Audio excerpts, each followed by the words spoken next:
Okay, well here we have a box, and this came all the way from Sweden from my friend Yuzo, aka Random Forum, aka Super Random Forum on YouTube. He said he's got a special new project, and he said he would send me the box, and I have no clue what's in it because he didn't tell me. So he requested a unboxing video, so that's what we're going to do. And as you can see, there's all in Swedish down here. So this came from Sweden, and I surgically removed the address label, and there was another address under it, so I kind of covered it. So let's get this box open. I'm gonna, since I don't have a tripod anymore, I'm just gonna set the camera right here. Hopefully you'll be able to see. Alright, I guess that's good. Let's try to get this open.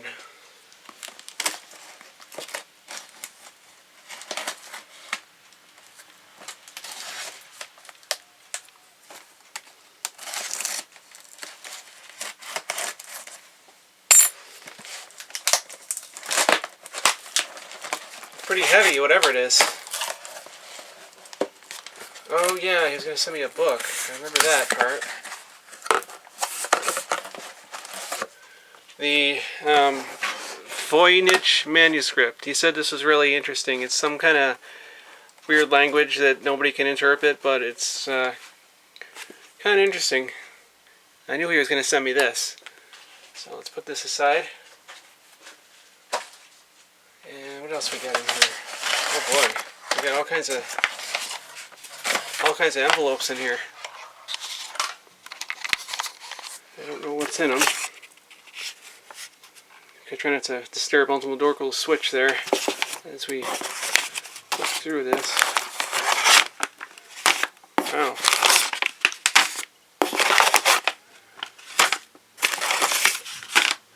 That's all that's in here. Huh. Well, let's open one of them.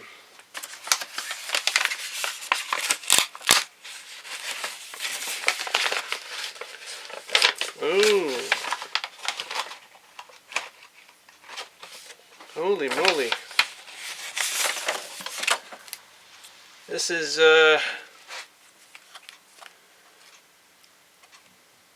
looks like a whole bunch of, pictures of all my videos on film.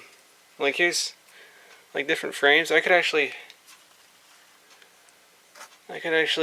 cut all these out individually and make a tiny little flip book out of them. That's really interesting.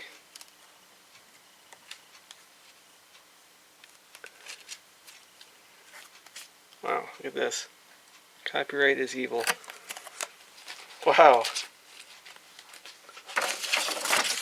Check out another one.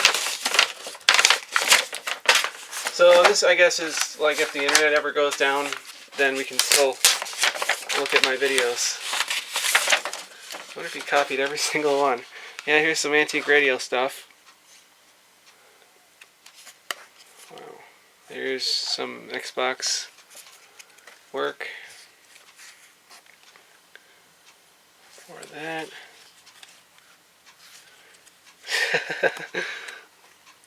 Some of you long-term subscribers will remember these videos. I wonder if there's any more recent ones.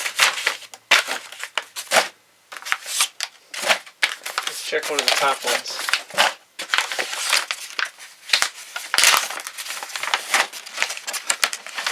Let's see. Oh yeah, here's one of the more recent ones. Night Train Work. There's my videos from August with their antique radio stuff. Yeah, this is all of my videos on film. Wow. Wow. Yuzo, I don't know what to say. This is pretty awesome. I don't know what I'm going to do with all this stuff, but that's pretty freaking awesome. So, yep, there's your video. That's what I got in the mail from Random Forum. And I hope you enjoyed watching this video. So, thanks for watching.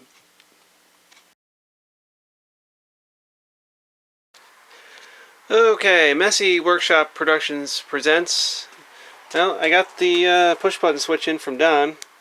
It's not exactly the same as you can see, but it is made out of metal, so it'll be a lot more durable than these old switches. So first thing I got to do is test this out to make sure it's going to work. So let's do that right now.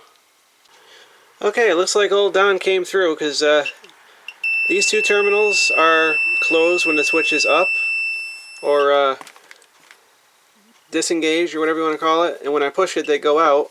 They whatever, I can't talk today. And these other opposite ones are open when the switch is not pressed, and they are closed when you press it. So this will work.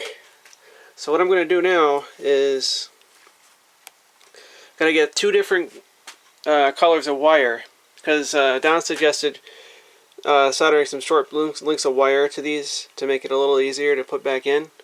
So that's what I'm going to do. I'm going to use probably blue for the normally open contacts and red for the other ones. So we're going to get those soldered up. I got a new soldering iron. This is a low wattage one. I paid like $1 or something for it at work. It was on clearance, so I really lucked out on that. Got a good deal on that. I wonder what that little hole is. I don't know. But yeah, it's low wattage, so it won't damage anything in here, because I was using the big soldering gun before. If you can see that among all the mess on my workbench, I really got to get in here and clean. So yeah, I'm going to get these wires soldered up, and we'll come back. Okay, well here's the old switch, and if you remember, what I did was I put a little notch in it so I knew how it was oriented. So these two right here are the ones that are connected when the button is not pushed. So it's a little different on this switch, because on this one they're right next to each other, and on this one they're opposite.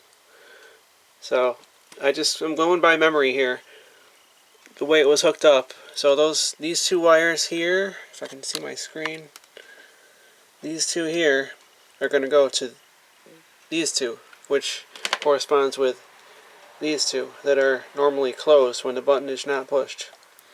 So I'm going to get this in there and hook those two up. And then these two here go to the other two terminals here, which are open until you push the button, which corresponds with these red ones. So they're going to be hooked up to these two, and then the repair should be complete. Okay, I have got everything all soldered up. Hopefully it's the right way. I'm pretty sure it is. So I was going to use heat shrink, but I cannot find my heat shrink in this cluster freak mess. I have no clue where my heat shrink tubing is. I've just got a complete mess in here. I can't find anything. So I'm going to have to use liquid tape. So I'm going to liquid tape these up and then get them tucked down in there, and then we should be done. The surgery should be complete. Okay, we are all done now. Surgery was a success. So yeah, we got all these electrical liquid taped up, no shorts or anything. So I'm going to put the cover back on and get it back in the box. And once again, big shout out to Uma Junk Collector, or Don.